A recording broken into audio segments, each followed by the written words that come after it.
This is Jacob from Awesomeness Builds, and we're going to be doing a review slash installation of this Chinese $25 Amazon cooler for one of these Chinese pit bike engines. And you can see here I have it mounted. I made this custom aluminum diamond plate little mount there. And I have a fan, cooling fan, to cool this cooler because I'm not going to be getting any airflow to this cooler. And I'm not going to be getting a whole lot of airflow to this engine. So I have another fan blowing onto the engine, acting as wind, as if you were going fast. So I have two of the exact same coolers. You can see the other one's back there, or not cooler, fan. Back there. See in the front, I just have it mounted. I'm going to mount a little bit better in the future, but for now, it works. So, and I'm not using the original coolant lines. It comes with coolant lines. I'll get into more detail once we get in the installation part. This is the review of my thoughts of this Chinese cooler. So, here's the actual pump cover. I don't know exactly what you'd call that, but it bolts on there from 3 bolts. And it comes with hoses. There's like little shorty, I think like 6-inch hoses or something. So, and you're supposed to like mount it like on the engine or whatnot, but it's not very practical to do that. I guess if you had a pit bike, it might be practical, but if you're using one of these engines on like a go-kart or some type of buggy or whatnot, you probably want to make an actual mount to actually mount it in the direction you actually want it to, be facing in a good direction. Because if I mounted this cooler up here, I mean, I have the carburetor mounted like this, it just wouldn't have worked. So I have these big long lines going through here. This one goes out, the end goes all the way up and over to a pulse pump. You can see right there. It's one of those Mikuni pulse pumps. I had a Chinese aftermarket one, like a, not aftermarket, but a clone. Got a leaf stuck there. Clone version, and that like blew up. That thing, like literally, like the whole top blew right off of it because of how much pressure, I guess, this engine pushes out, because it connects to the breather hose. You can see right there, right in there, and it connects. The old one, the old breather hose, the original OEM one, is this one right here. Took that off, put a little shorty, clear, this is the same line as the rest, and then have, the in coming in this direction, and then the out, you can see on that side coming in, my finger's pointing, and that wraps around up to here, the cooler, and then it comes back out, back to the engine. Now for the installation, this is what it comes with. Now this right here is the original plate that was on the actual engine itself, and that plate comes with a gasket. Just take those 3 bolts out, simple, and then you put the gasket on, and then you put this new cover on. Then you just follow the arrows. One goes in, one goes out. It does not matter on the cooler, because this is a cooler. It doesn't matter which direction you actually hook it up at, because it can go either way. It can go in that way or out that way. It doesn't matter. It's just a radiator cooler. There's no actual direction you have to be going.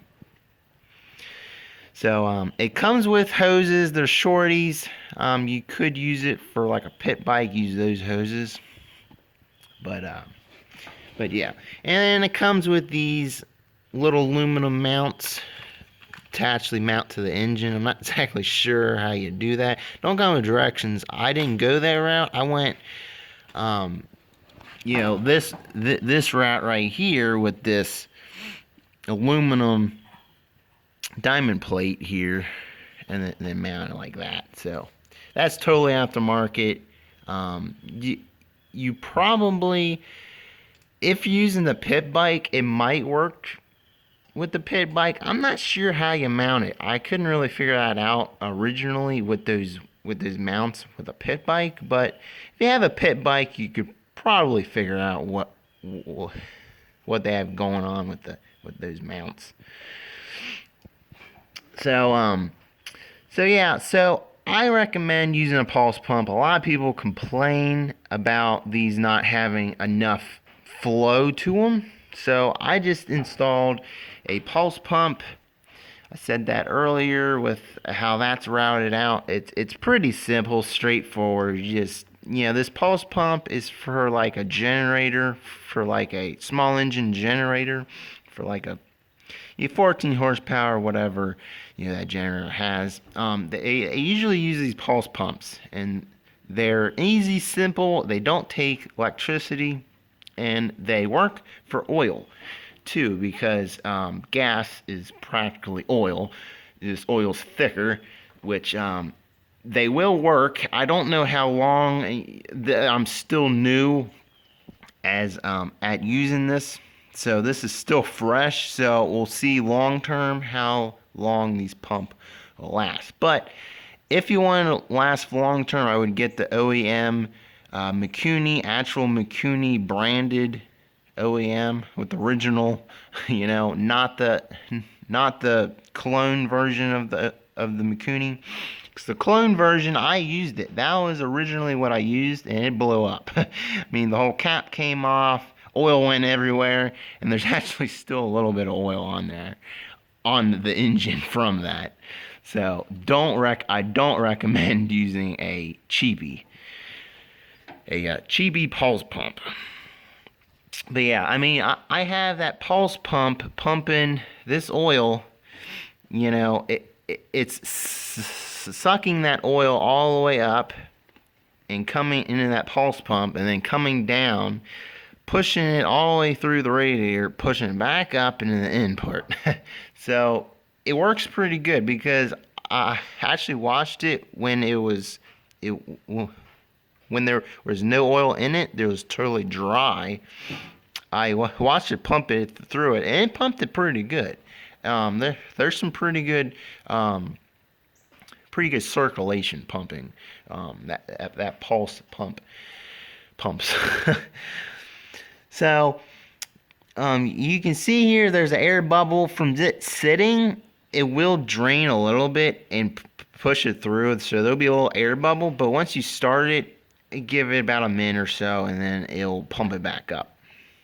And I recommend using a thicker 1/4 inch like gas line, like that's what this is, just regular old gas line.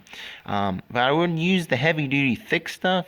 Now you can use the 1/4 inch or ID, 1/4 inch ID. That's what these fittings are, 1/4 inch ID, and that's the same measurement as the pulse pump. That's 1/4 inch. That's standard for like small engine gas lines.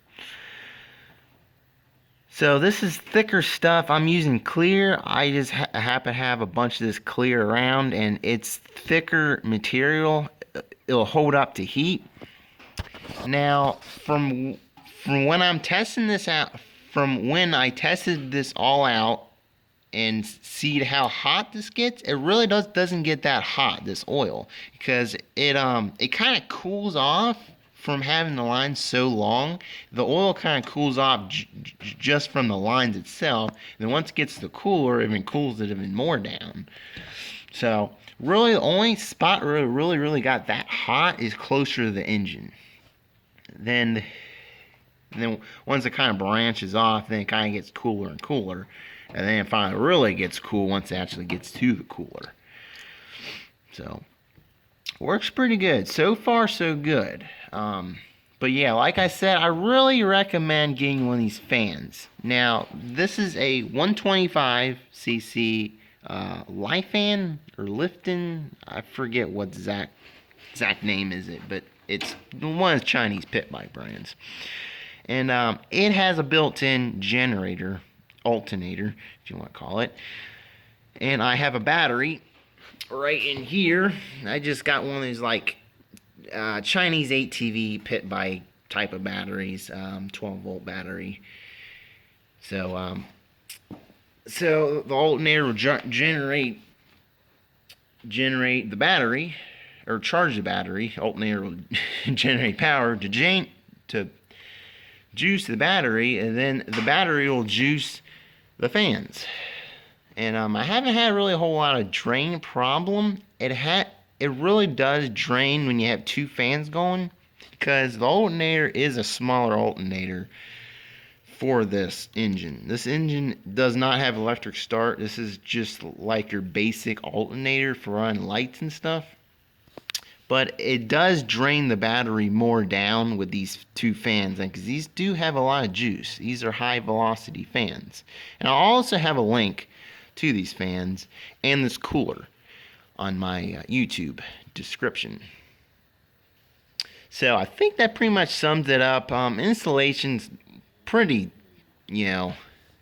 straightforward, pretty simple. Really the hardest part is just popping those 3 bolts and put the gasket on, hook your hoses up. You really don't have to worry about too much if you're not using a pulse pump. Of course, using your pulse pump, you do want to have it the same direction as the pulse pump is pumping, as they are, like one's in, one's out for the pulse pump. But if you're not using a pulse pump, it really doesn't matter which way you hook it up. So that pretty much sums up everything. I'm still new to these YouTube videos. I will get better as time goes on. But I'm going to be doing a twin buggy build, like go-kart, kind of like small buggy go-kart build, coming up pretty soon. So look forward to that. And it's going to be full suspension, 25-inch tires. Actually, if you want to see, those tires right there, with those seats right there, have it just, laid out right now, figuring everything out for you guys. So, please subscribe and like. That would really help me a lot. Starting out, especially starting out, I need those subscribers to build my channel up. So, we'll see you in the next one. Please subscribe and like, and thanks for watching.